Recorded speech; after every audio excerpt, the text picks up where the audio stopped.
I hired the same wedding photographer my husband fired for being unprofessional until she told me why she really quit. My sister called me on a Tuesday in January. "I'm engaged!" she screamed into the phone.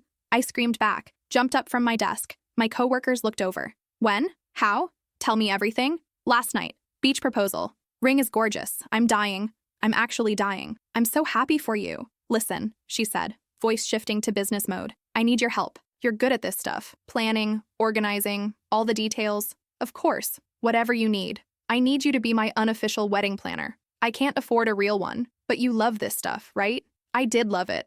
Loved spreadsheets and schedules and making things perfect. Loved the control, the satisfaction of checking boxes. "I'm honored, absolutely. When's the date?" May 12th. "I know it's soon, but we want spring." And I found a venue that had a cancellation. 4 months. That was tight, but doable. "Send me your vision board, your Pinterest, everything. I'll start making lists." She squealed. We talked for another hour. Dresses, flowers, food, color schemes, all the things brides obsess over. When we hung up, I opened a new spreadsheet. Started listing vendors. Venue, check. Already booked. Caterer, on my list. Florist, on my list. DJ, on my list. Photographer, top priority. My sister wanted someone good, someone who could capture moments, not just poses. I spent that evening scrolling through Instagram, looked at wedding photographers in our city, checked portfolios, read reviews. Most were either too expensive or booked solid through June. Then I found one that stopped me mid-scroll. The photos were beautiful. Soft lighting, candid moments,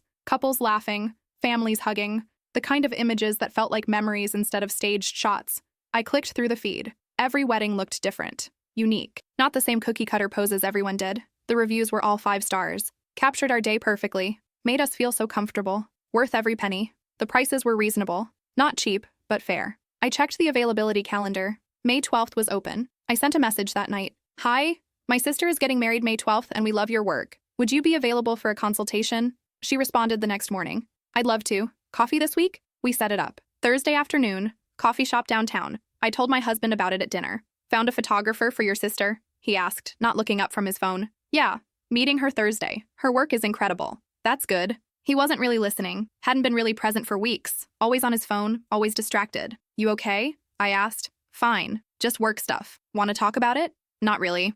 I let it drop. We'd been married 7 years. Sometimes you gave each other space.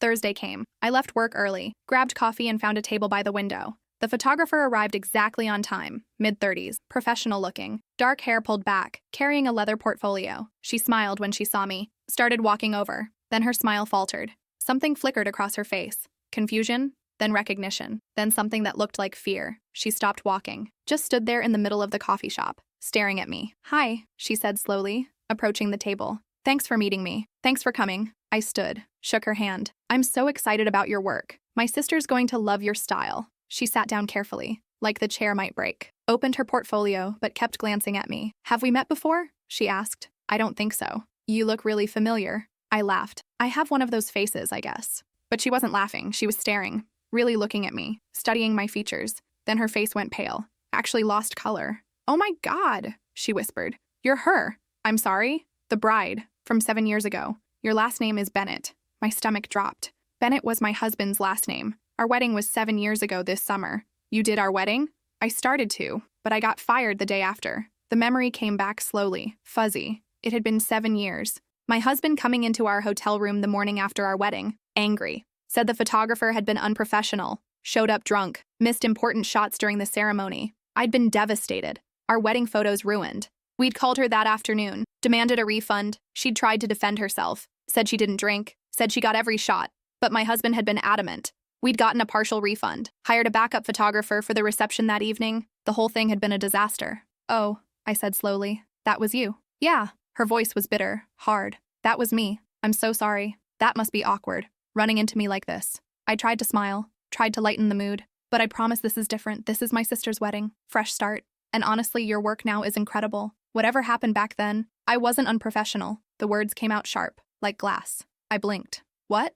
"I wasn't drunk. I didn't miss shots. I didn't ruin anything." My husband said, "Your husband lied." The coffee shop suddenly felt too quiet, too small, like all the air had been sucked out. "Why would he lie?" I asked carefully. She looked at me for a long moment, like she was deciding something, weighing whether to speak, whether to stay silent. Her hands were shaking. She put them in her lap. "Because I rejected him," she said finally. "What?" At your wedding, after the ceremony, during cocktail hour. Her voice was shaking now. He cornered me by the bar, started asking for my number. My hands went numb. I said no, she continued. Told him I was working, told him he was married. He just laughed, kept pushing, kept standing too close, put his hand on my arm, said we should meet up after the wedding, that I was too pretty to be behind a camera. I couldn't breathe. I told him to back off, threatened to tell you if he didn't stop. He laughed again, said no one would believe me over him, said I was just a vendor. She was crying now, tears running down her face. The next morning, I got an email. I was fired. He said I was drunk and unprofessional, said he had witnesses who saw me stumbling. I tried to defend myself, sent him photos from the ceremony, time-stamped, perfect shots, but he'd already processed the refund through his credit card, called it a dispute, left a review on every platform trashing my business. That's not, I started. I was just starting out, she interrupted. That review almost destroyed me. Clients canceled, bookings dried up. It took me 2 years to recover. 2 years of barely scraping by because your husband couldn't handle being rejected. The coffee shop was spinning. Why are you telling me this now? I whispered. Because I've carried it for 7 years. She wiped her face. And I'm tired. I'm tired of him getting away with it.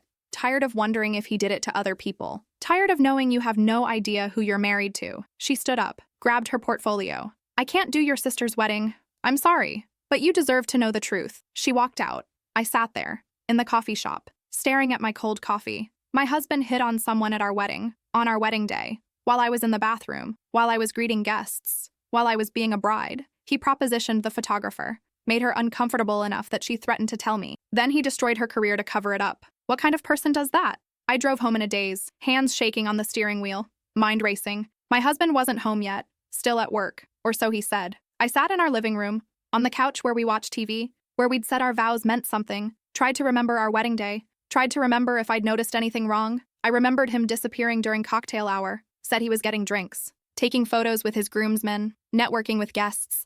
I remembered the photographer being quiet during the reception, professional but distant. I'd assumed she was just focused on her job. I remembered my husband's rage the next morning, how insistent he'd been about firing her, how he wouldn't let me talk to her directly, handled everything himself. At the time, I'd thought he was protecting me, protecting our wedding memories.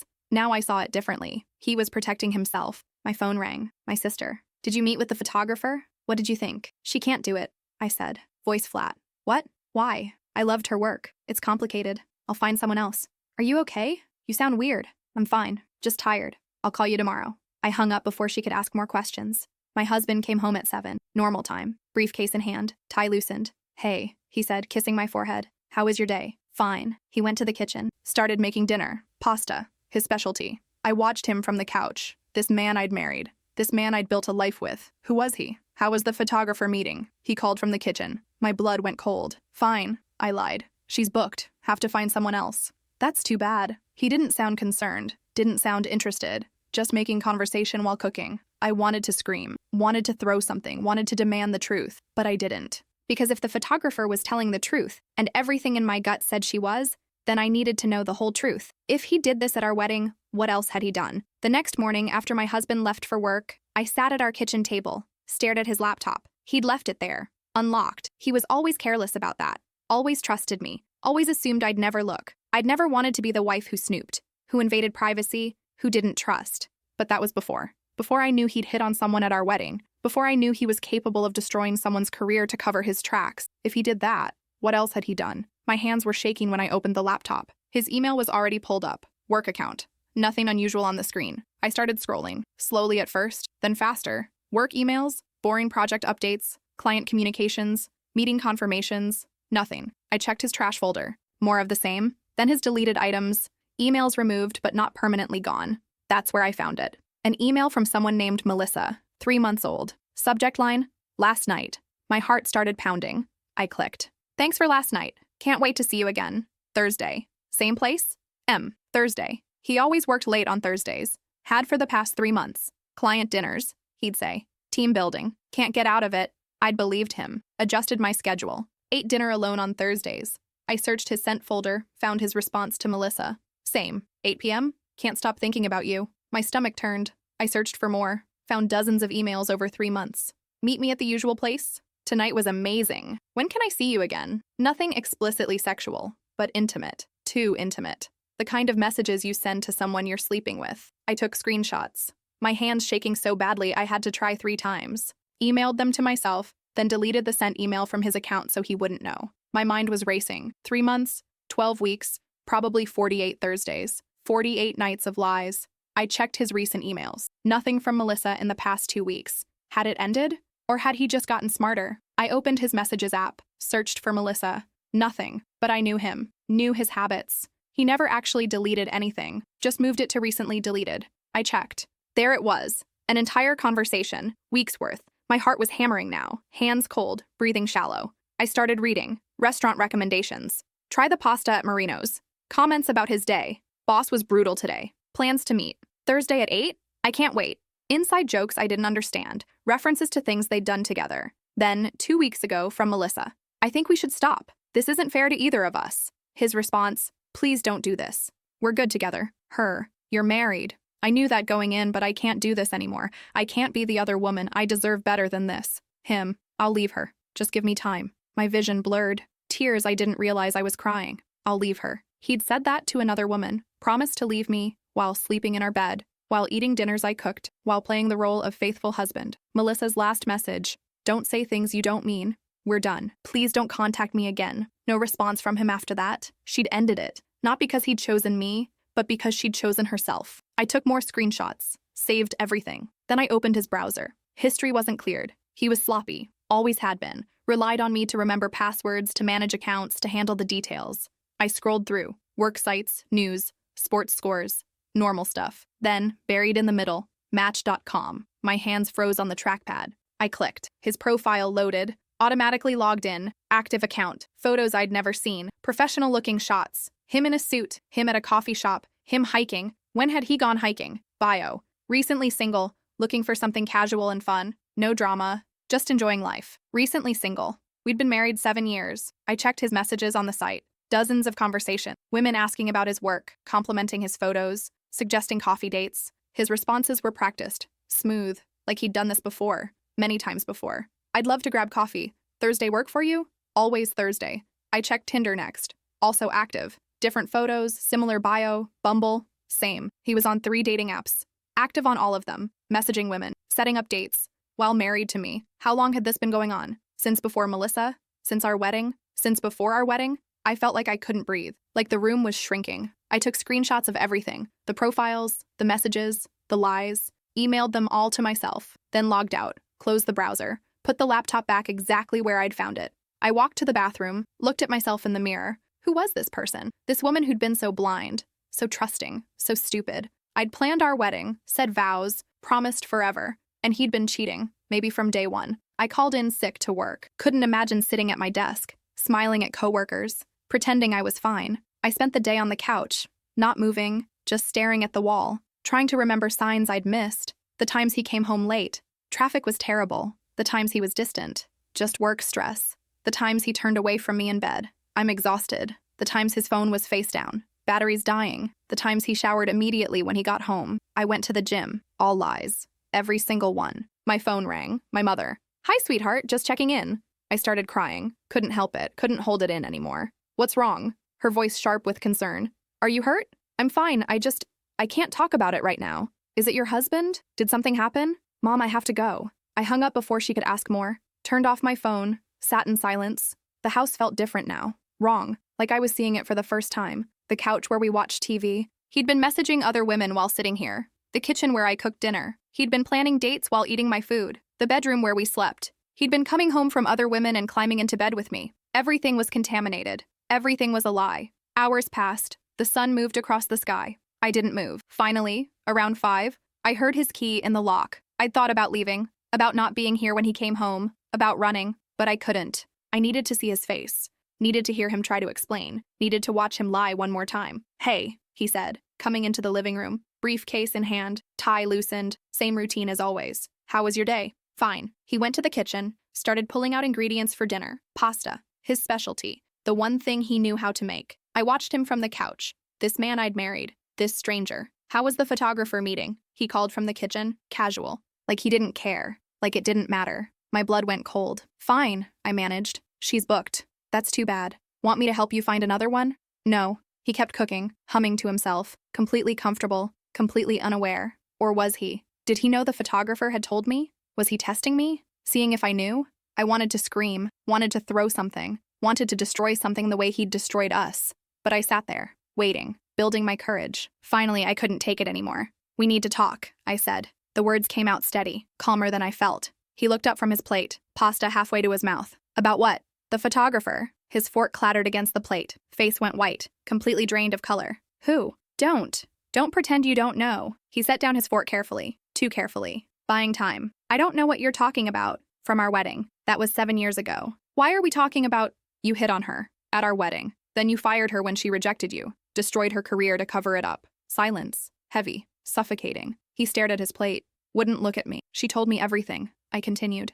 My voice was shaking now. Anger bubbling up. "How you cornered her during cocktail hour. Asked for her number. Wouldn't take no for an answer. Put your hand on her arm. Propositioned her. She threatened to tell me. So you fired her the next morning? Called her drunk and unprofessional. Left reviews destroying her business. All to cover up what you did. That's not how it happened. Then tell me how it happened." He ran his hands through his hair. The gesture he always made when he was caught. When he needed to think. To plan his next lie. "I don't remember it that way," he said finally. "I was drunk. Everyone was drunk. It was our wedding. Maybe I made a comment. Maybe it came across wrong. But I wouldn't. You would. You did. And I saw your laptop this morning." His head snapped up, eyes wide. "What?" "Melissa. The dating apps.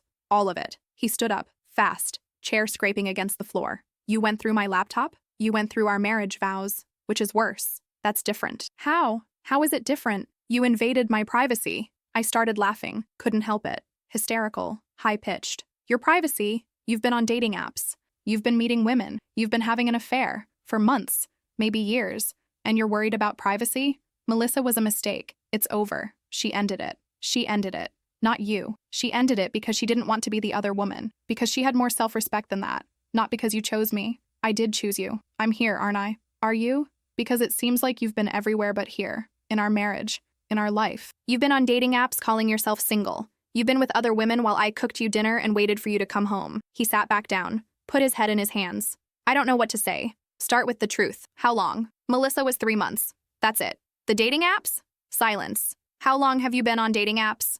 "A year. Maybe more." My legs felt weak. I sat down before I fell down. "A year. I never met anyone. I just looked. Talked to people. That's all." "You're lying." "I'm not." "You're lying. You've been lying our entire marriage. Probably before that. Did you cheat on me before the wedding?" He didn't answer. "Did you?" My voice was rising now. Couldn't control it. "Did you cheat on me before our wedding?" "Once," he whispered. "My bachelor party." The room tilted. "Your bachelor party. It was a mistake. I was drunk. It didn't mean anything. You cheated on me at your bachelor party. Then you hit on the photographer at our wedding. Then you've been on dating apps for a year. Then you had a 3-month affair with Melissa. How many others?" "That's all. I swear. I don't believe you. I don't believe anything you say anymore. Please." He reached for my hand. I pulled away. "Don't touch me. We can work through this. Couples therapy. Whatever you need. I'll do anything. Anything except be faithful. I made mistakes. I know that. I'm sorry. But I love you. I've always loved you." "No, you don't. You don't love me. You don't even respect me. That's not true. You hit on someone at our wedding, while I was in the bathroom, while I was being a bride, while I was celebrating the happiest day of my life. You were propositioning the photographer." He was crying now. Actually crying. I was scared of being married, of being tied down. I panicked. "So you've been panicking for 7 years?" "No. It got better. We were good. We are good. We were never good. This whole marriage has been a lie. You've been lying to me since day one. Maybe before that. I'll change. I promise. I'll delete the apps. I'll go to therapy. I'll be better. You've had 7 years to be better. You chose not to. One more chance. Please. Just one more chance." I looked at him. Really looked at him. This man I'd married. This person I thought I knew. I didn't know him at all. "No," I said quietly. "Get out. We need to talk about this. We're done talking. Get out of my house. It's our house. Get out!" I was screaming now. Couldn't stop. 7 years of trust.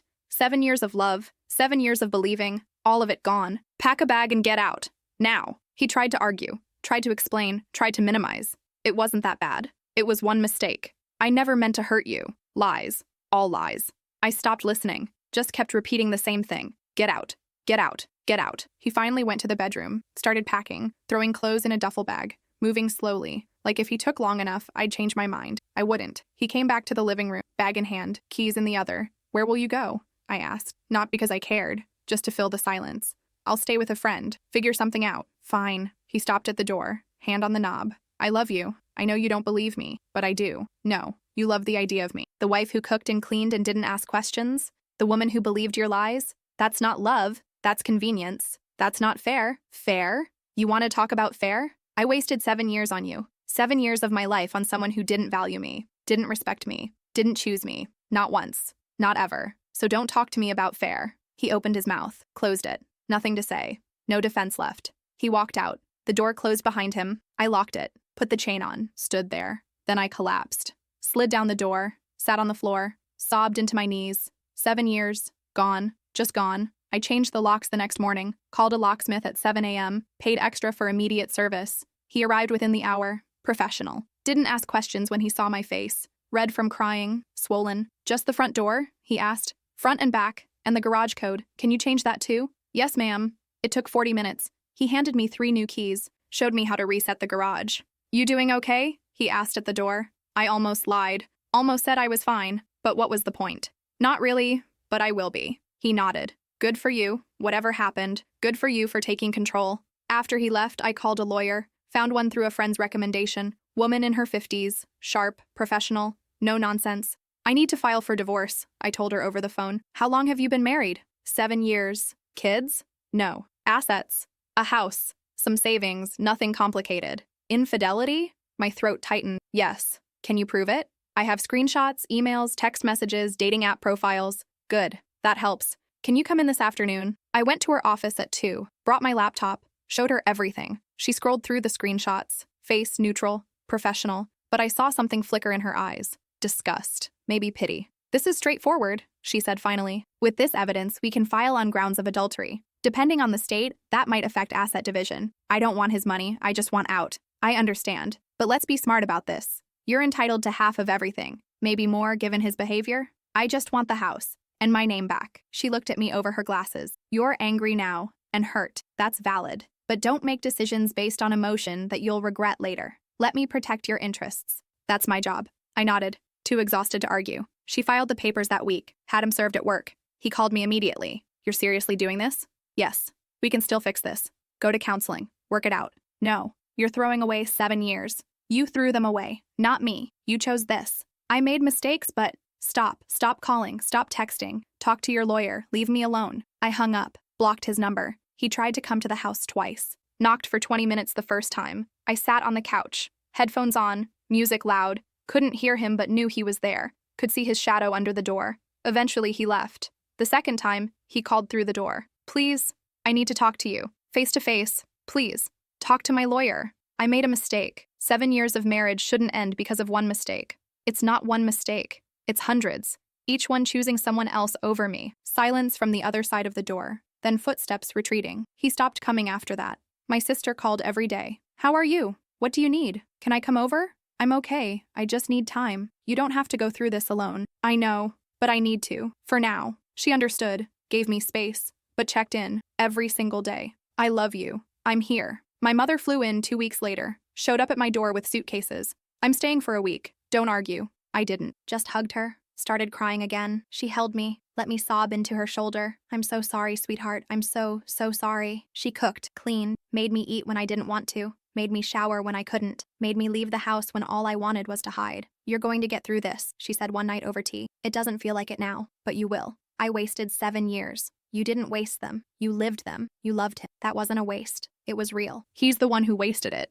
not you. I feel stupid for not knowing, for not seeing it. He lied to you, expertly, consistently. That's not your fault. That's his. Don't take that on. But I did. Took it all on. The shame, the humiliation, the feeling of being fooled. The divorce moved quickly. No kids, no major assets to fight over. He tried to delay, filed motions, requested mediation, anything to slow it down. My lawyer shut it down. He has no grounds. The evidence is overwhelming. He can delay, but he can't stop it. 4 months after I filed, it was finalized.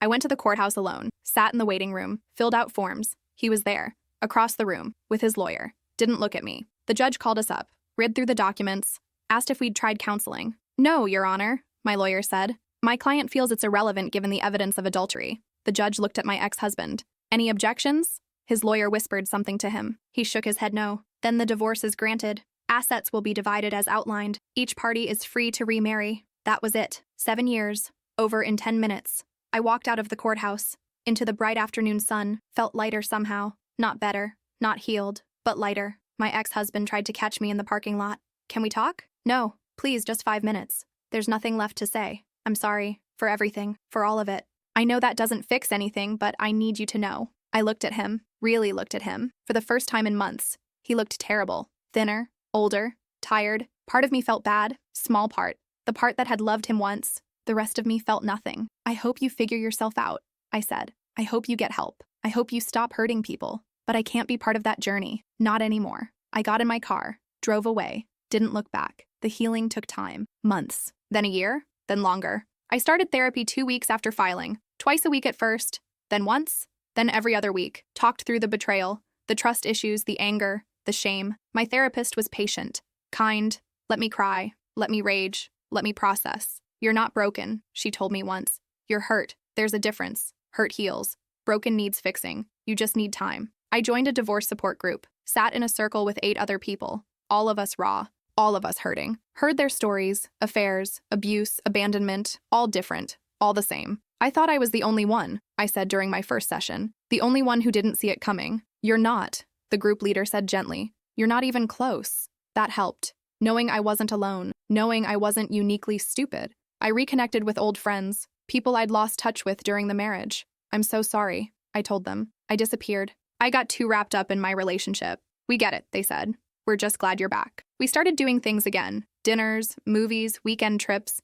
Things I'd stopped doing because he didn't want to, or because I was waiting for him. I was done waiting. 6 months after the divorce, I moved. Couldn't stay in that house anymore. Too many memories. Too many lies soaked into the walls.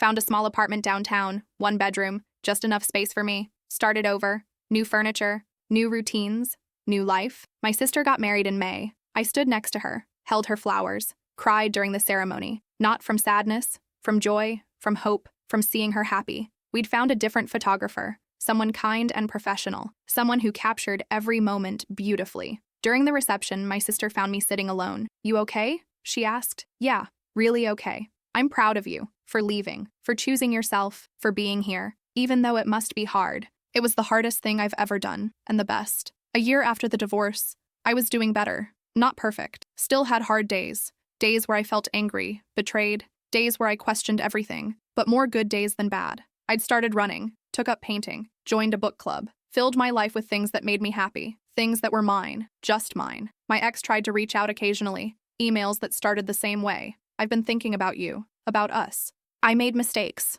I'm sorry. Can we talk? I never responded. Deleted them immediately. He was part of a past I'd moved beyond. One Saturday morning, about 18 months after everything, I was at a coffee shop. Different one. Different part of town. The photographer walked in. We saw each other at the same time. Both stopped. Unsure. Then she smiled. I smiled back. Hi, she said, approaching with her coffee. Hi, how are you? Good. Really good, actually. I heard about the divorce. I'm sorry you went through that. Don't be sorry. You gave me the truth. That was a gift. She looked surprised. Some people don't see it that way. Some people would rather live a lie. I'm not one of them. We sat, talked for over an hour, about her business, about my new apartment, about healing, about starting over. Do you regret telling me? I asked. No, I regretted staying silent for 7 years.